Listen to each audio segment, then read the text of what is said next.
اعوذ باللہ من الشیطان الرجیم بسم اللہ الرحمن الرحیم۔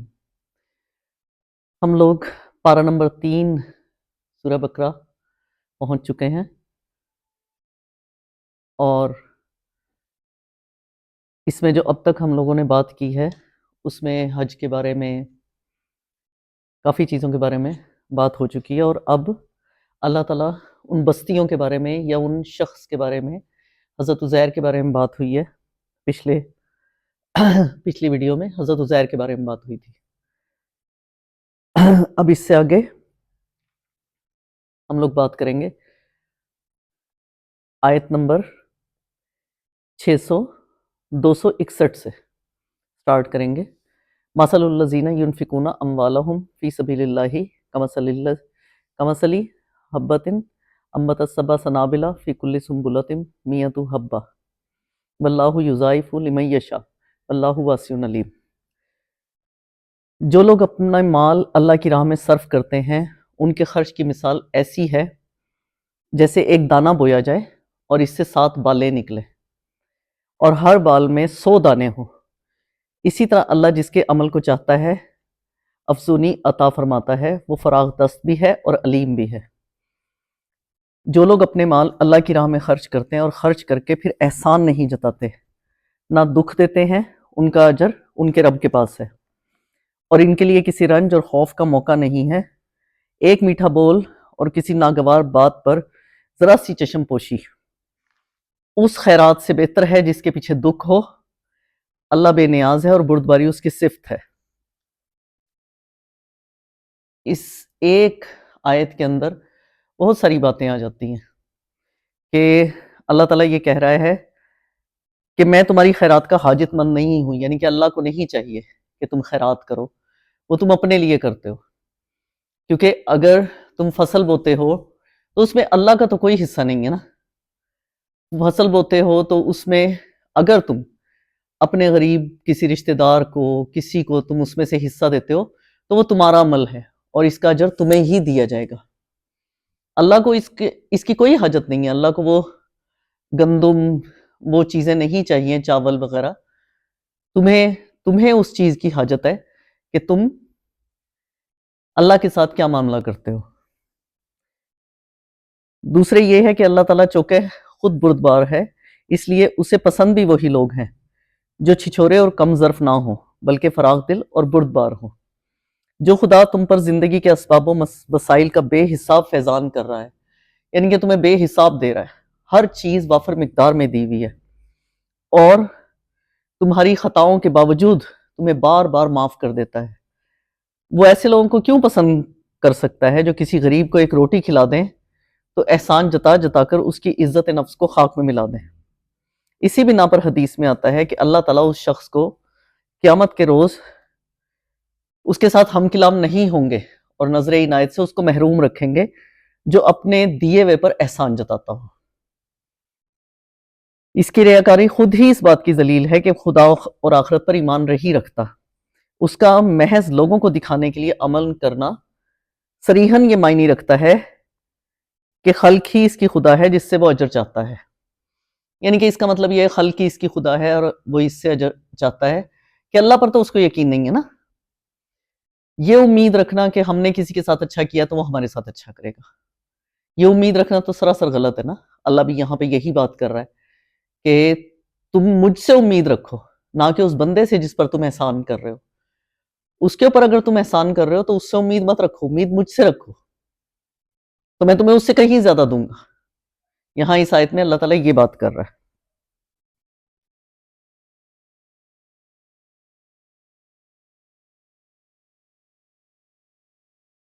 اے ایمان والو، اپنے صدقات کو احسان جتا کر اور دکھ دے کر اس شخص کی طرح خاک میں نہ ملا دو جو اپنا مال محض لوگوں کو دکھانے کو خرچ کرتا ہے اور نہ اللہ پر ایمان رکھتا ہے نہ آخرت پر۔ اس کے خرچ کی مثال ایسے ہے جیسے ایک چٹان تھی جس پر مٹی کی تہ جمی ہوئی تھی۔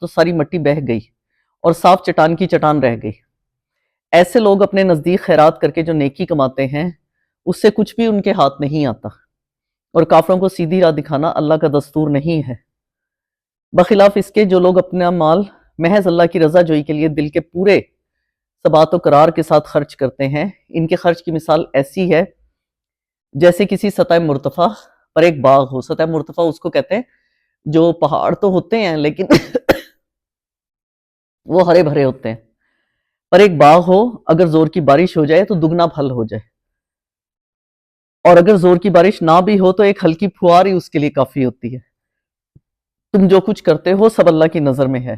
کیا تم میں سے کوئی یہ پسند کرتا ہے کہ اس کے پاس ایک ہرا بھرا باغ ہو، نہروں سے سیراب کھجوروں اور انگوروں اور ہر قسم کے پھلوں سے لدا ہوا؟ ایک باغ ہو جس میں نہریں بہہ رہی ہوں اور وہ نہروں سے سیراب ہوا ہو، کھجوریں ہوں، انگور ہوں، اور ہر قسم کے پھلوں سے وہ لدا ہوا ہو، اور عین اس وقت ایک تیز بگولے کی زد میں آ کر جھلس جائے جبکہ خود بوڑھا ہو اور اس کے کمسن بچے ابھی کسی لائق نہ ہو۔ اس طرح اللہ اپنی باتیں تمہارے سامنے بیان کرتا ہے، شاید کہ تم غور و فکر کرو۔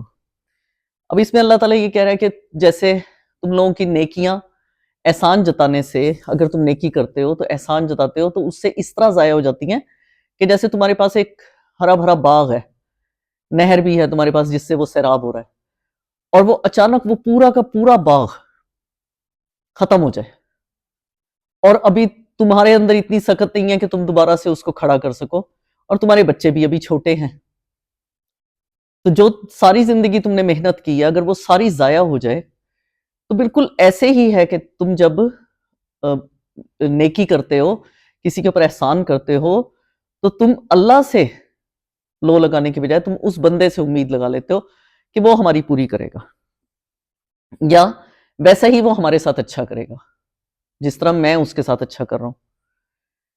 اے لوگو جو ایمان لائے ہو، جو مال تم نے کمائے ہیں اور جو کچھ ہم نے زمین سے تمہارے لیے نکالا ہے اس میں سے بہتر حصہ راہ خدا میں خرچ کرو، ایسا نہ ہو کہ اس کی راہ میں دینے کے لیے بری سے بری چیز چھانٹنے کی کوشش کرنے لگو، حالانکہ وہی چیز اگر کوئی تمہیں دے تو تم ہرگز اس سے لینا گوارا نہ کرو گے، الا یہ کہ اس کو قبول کرنے میں تم اغماس برت جاؤ۔ تمہیں جان لینا چاہیے کہ اللہ بے نیاز ہے اور بہترین صفات سے متصف ہے، یعنی کہ اس کے اندر یہ ساری صفات موجود ہیں۔ شیطان تمہیں مفلسی سے ڈراتا ہے اور شرمناک طرز عمل اختیار کرنے کی ترغیب دیتا ہے، مگر اللہ تمہیں اپنی بخشش اور فضل کی امید دلاتا ہے۔ اللہ بڑا فراغ دست اور دانا ہے، جس کو چاہتا ہے حکمت عطا کرتا ہے، اور جس کو حکمت ملی اسی حقیقت میں بڑی دولت مل گئی۔ ان باتوں سے صرف وہی لوگ سبق لیتے ہیں جو دانش مند ہیں۔ اب یہاں یہ بہت آج کل نہیں، بہت سال پہلے بھی ہم لوگ اپنے بچپن میں بھی دیکھا کرتے تھے کہ لوگ ہمیشہ جب خیرات کرتے ہیں تو وہ چیز کرتے ہیں جو ان کے استعمال میں نہیں ہے، بیکار ہو گئی ہے، یا پھر ان کا دل بھر گیا یا ان کو پسند نہیں ہے۔ زیادہ تر موسٹلی لوگ اسی طرح کرتے ہیں۔ تو اس میں اللہ تعالیٰ اس میں یہ صاف لفظوں میں کہہ رہا ہے کہ جب تم کسی کو میری راہ میں دینے کے لیے کچھ کرتے ہو تو تم چیزیں چھانٹنے لگ جاتے ہو کہ ہاں جی یہ چیز ہمارے پاس اچھی ہے، یہ یہیں پہ رکھ لیتے ہیں ہم لوگ اپنے پاس، اور جو ہمیں پسند نہیں ہے یہ پرانی ہو گئی وہ ہم دے دیتے ہیں۔ اچھی سے اچھی چیز دو اللہ کی راہ میں، کیونکہ جب ہم لوگ اپنے لیے کوئی چیز لینے کے لیے جاتے ہیں تو ہم لوگ اللہ سے بہترین مانگتے ہیں، بیٹے کی نوکری مانگتے ہیں یا گھر مانگتے ہیں یا کچھ بھی مانگتے ہیں، لیکن جب اس کو واپس دینے کی باری آتی ہے، جیسے پہلے آیات آئی کہ اللہ تعالیٰ کہہ رہا ہے کہ کون ہے جو مجھے قرض حسنہ دے، تو پہلے بھی یہی بات آئی اور اب پھر یہاں پہ یہی بات آ رہی ہے کہ تم میری راہ میں جب دیتے ہو، مجھے جب دیتے ہو، تو تم بری چیزیں کیوں چھانٹتے ہو؟ اس کو مت چھانٹو، وہ دو جو تمہیں پسند ہے، تو پھر میں بھی تمہیں وہ دوں گا جو تمہیں پسند ہے۔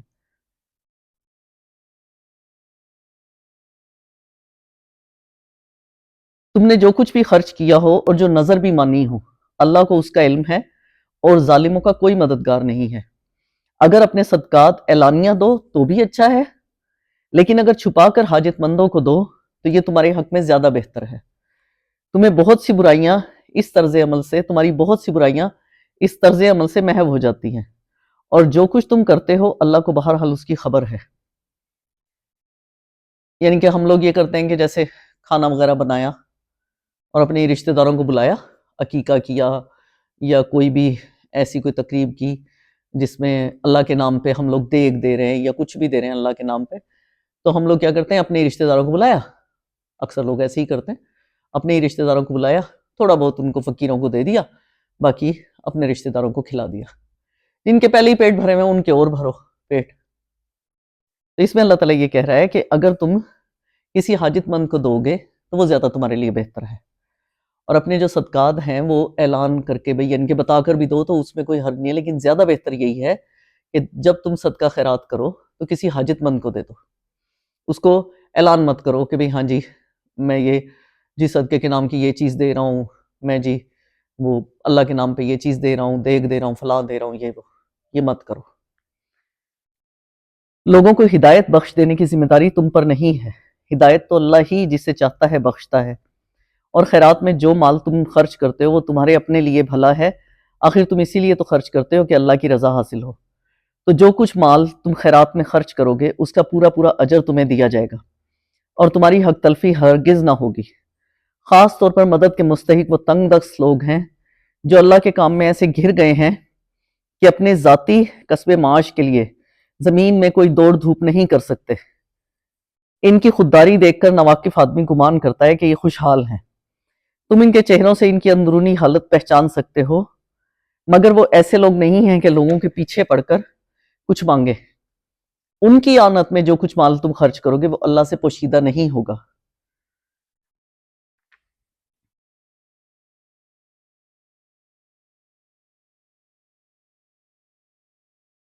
شروع میں جو ابتدا میں مسلمان اپنے غیر مسلم رشتہ داروں اور عام غیر مسلم اہل حاجت کی مدد کرنے میں تعامل کیا کرتے تھے. یعنی کہ لوگ اکثر یہ کہہ رہے ہوتے ہیں کہ جی ہمارے جو ہیں غیر مسلم ہیں جو لوگ ان کی مدد نہیں کرنی چاہیے، ان کو کھانا نہیں کھلانا چاہیے، ان کو کچھ نہیں کرنا چاہیے. تو لوگوں کا یہ خیال ہوتا ہے، پہلے بھی تھا جب یہ آیات نازل ہوئیں اس وقت بھی یہی بات ہوگی اور آج کل بھی یہی ہے کہ جو غیر مسلم ہوتے ہیں اکثر لوگ ایسے کرتے ہیں کہ ان کو نہیں، ان کی حاجت نہیں پوری کرتے. تو صرف اور صرف جو اللہ کے نام کا دینا ہے وہ صرف مسلمانوں کو دینا ہے. نہیں، اس میں یہ کوئی اللہ تعالیٰ نے اس آیت میں ان کی یہ غلط فہمی دور کی گئی ہے. ارشاد الہی کا مطلب یہ ہے کہ ان لوگوں کے دلوں میں ہدایت اتارنے کی ذمہ داری تم پر نہیں ہے. تم نے حق بات پہنچا کر اپنی ذمہ داری پوری کر دی. اب یہ اللہ کے اختیار میں ہے کہ کن کو ہدایت دے یا نہ دے. تم نے اپنی ذمہ داری پوری کر دی.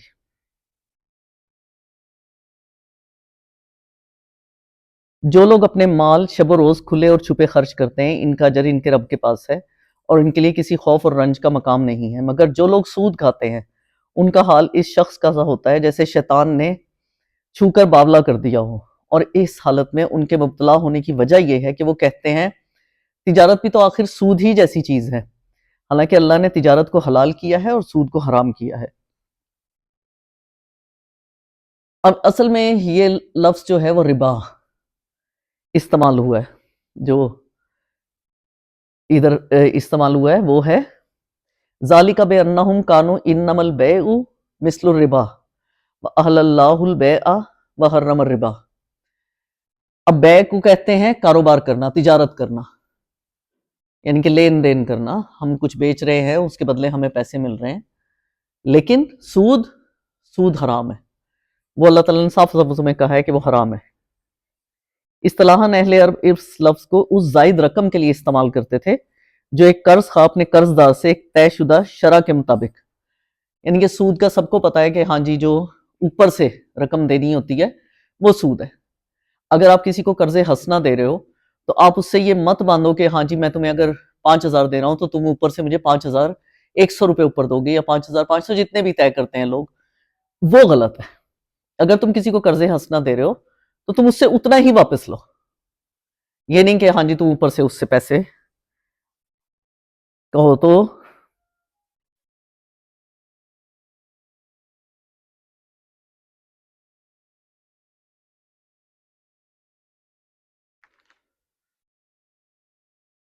تجارت اور سود کا جو اصولی فرق ہے وہ یہ ہے کہ دونوں کی معاشی اور اخلاقی حیثیت ایک نہیں ہو سکتی. تجارت میں منافع کا مساوی ہونا کوئی شرط نہیں ہوتی کہ جتنا ہم نے منافع طے کیا ہے وہ منافع اتنا ہی ملے گا. ہم اس بارے میں اگلی ویڈیو میں بات کریں گے انشاءاللہ تعالی.